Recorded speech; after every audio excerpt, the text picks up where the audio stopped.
The Princess Who Had a Heart. Hello, this is Elizabeth, and I'm dropping by with the latest installment of our series about the Awaking Beauty.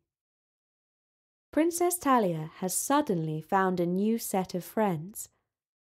Her first friend at college, Sally, is wondering if they will ever be on the same terms again. It was Saturday night. Sally sat in her room trying to decipher a sentence of ancient Greek written by the historian Thucydides. It went on and on and on, clause after clause, for an entire page. Just this one sentence was 10 times worse than the most horrible homework assignment she had ever had to do at school. "This is mental torture," protested Sally to herself. "It's against me human rights. Only a sadist could write a sentence like that." Music added to her torment. She could hear it playing from at least 3 different rooms around the quad. Saturday night parties going on. Parties to which she was not invited. At 9 p.m, she heard a knock on the door. But it was her neighbour's door. There were exclamations of "Princess!" and "You look simply sumptuous, darling." Talia's new friends had come to collect her for an evening of socializing. Sally thought, "Not long ago I felt sorry for her because she didn't have any friends. Now it's me who's Miss Lonely Locks." Sally went to bed, and she dozed fitfully. She heard Princess Talia slip back into her room at some unearthly hour like 5 in the morning. But even then, her neighbour did not sleep. She sat at her harp playing music. The gentle and almost magical notes helped Sally to finally drift off. In the past, Sally and Talia had enjoyed meeting for cups of tea. Or to be more precise, Sally drank tea from a mug while Talia sipped water. But it had been at least 3 weeks since they had exchanged more than a passing hello, and 3 weeks was almost half the time they had known each other. Talia was the strangest person that Sally had ever met, and yet, for some reason, she felt that she had known her all her life, and now there was a hole in her life. She missed her odd remarks and strange views, but she thought it was perhaps for the best. After all, Princess Talia was entirely wrapped up in her own selfish concerns and had little thought for others. It was hardly a solid basis for a friendship. It was a piece of misfortune that drew them back together. Their tutor, P.J. Partridge, called a meeting of all 6 classics undergraduates. While he was discussing their reading list, Sally's phone rang. She blushed bright red and fumbled to turn it off.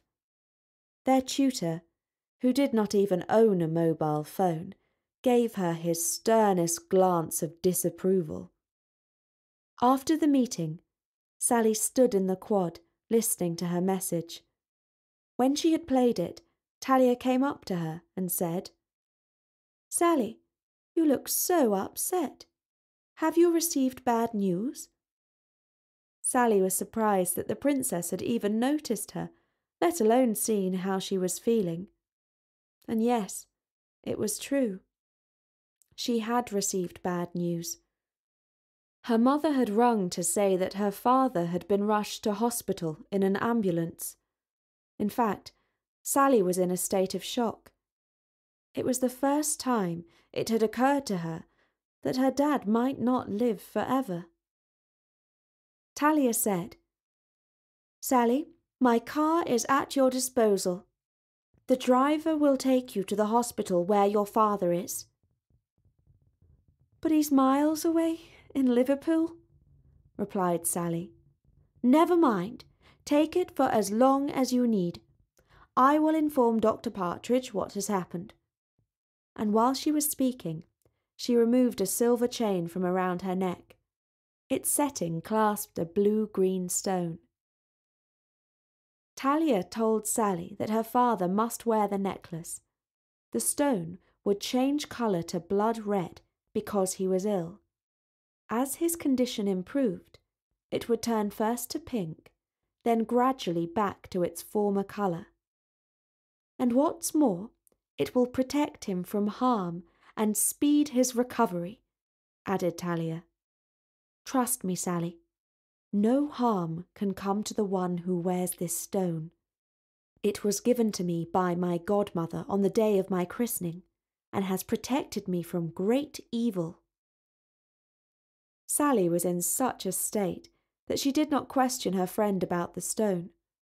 She hugged her with thanks, and ran up to her room to pack her bag. A quarter of an hour later, she sank into the leather-back seat of Talia's black limousine. Sally spent most of her first 24 hours at hospital, sitting in the chair by her father's bed. He made light of all the wires and tubes that were fastened to his body. She began to think that perhaps it was all just a scare after all. While he dozed, she read Thucydides with surprising clarity. Towards evening, the doctor spoke to Sally and her mother out in the corridor. He was clearly concerned. The X-rays had shown a worrying shadow. Her mother cried, and Sally had to be strong to comfort her. It was only the next day that she recalled the necklace that Talia had given her. She fished it out of her bag and looked into the mysterious stone. The blue colour seemed to grow lighter as she held it in her hand. That's because I'm feeling stressed and tired and me mouth is dry, she thought. And then, oh, come off it. I'm not going to start believing this superstitious stuff, am I? And finally, well, it can't do any harm, can it? And while her father dozed, she gently lifted his head and fastened the necklace around his neck. She tucked the stone under the collar of his hospital pyjamas, seeing as she did so that it was already turning quite red. There were so many strange things attached to her dad that when he awoke, he didn't even notice he was wearing one more accessory. After a week, Sally was back in college, looking far more cheerful. Her father had dumbfounded the doctors.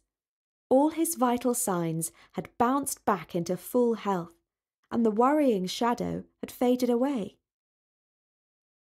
When Sally returned the necklace to her friend, she said, I dunno if it's me state of mind, but at this rate I'll start believing in magic. And Talia replied, Why, Sally, of course you must believe in magic. Otherwise, how do you think I arrived here? There's no other explanation, is there? And frankly, there was no other explanation, unless Talia was quite mad and Sally was swiftly catching up with her insanity. 2 weeks went by, and Sally's dad was not only back at home, but back at work, back jogging in the mornings, and according to her mum, he looked 20 years younger. If that's what a good rest and hospital food does for you, then I think I might check myself into intensive care, said her mum on the phone. It was the final Saturday of the first term at college, and Sally was getting ready to go out with Basil and Doug for a pizza. There was an unexpected knock on the door. Her door, not her neighbour's. She heard a familiar voice. Sally, may I come in? It was Princess Talia. Sally leapt across the room and opened the door. Talia came in and sat on the end of her rumpled bed. She wrung her hands and looked quite intense, even by her usual standards. At last, she said, "Sally, you were friends with Basil, aren't you?" And Sally said that yes, she was friends with Basil. "Good friends?" "Yes, I think you could say we are good friends." "Are you more than just good friends?" And Sally laughed and said, "No, we're just good friends." "Ah," said Talia, "because you see, I'm not friends at all with Basil. In fact, I don't think he even notices me." "Of course he notices you," said Sally. "All the boys notice you. Some of 'em stare at you like you were a goddess or something." "But not Basil," said Talia sadly. And Sally was amazed, because at last she had found a chink in the princess's armour of supreme indifference and serenity. She invited her to join them for dinner, and the princess thanked her from the bottom of her heart. Sally thought, "You look a touch overdressed for the sunny pizza palace, but never mind. I'm sure Basil will appreciate your charms." Talia went back to her room to change.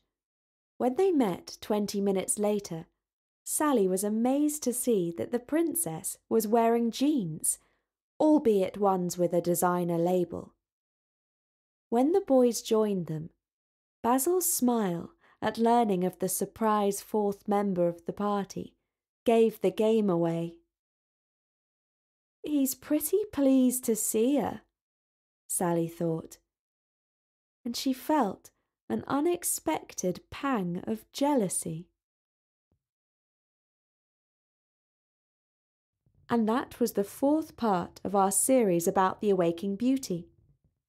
If you would like to know whether Princess Talia prefers to mix with her social set or with Sally and Basil, look out for the next episode in our Awaking Beauty series. In the meantime, you can find loads more classic and original stories on storynori.com. And if you feel like supporting Story Nori, you can find a donate button in our sidebar, or you can buy our iPhone app from the Apple Store. For now, from me, Elizabeth, goodbye.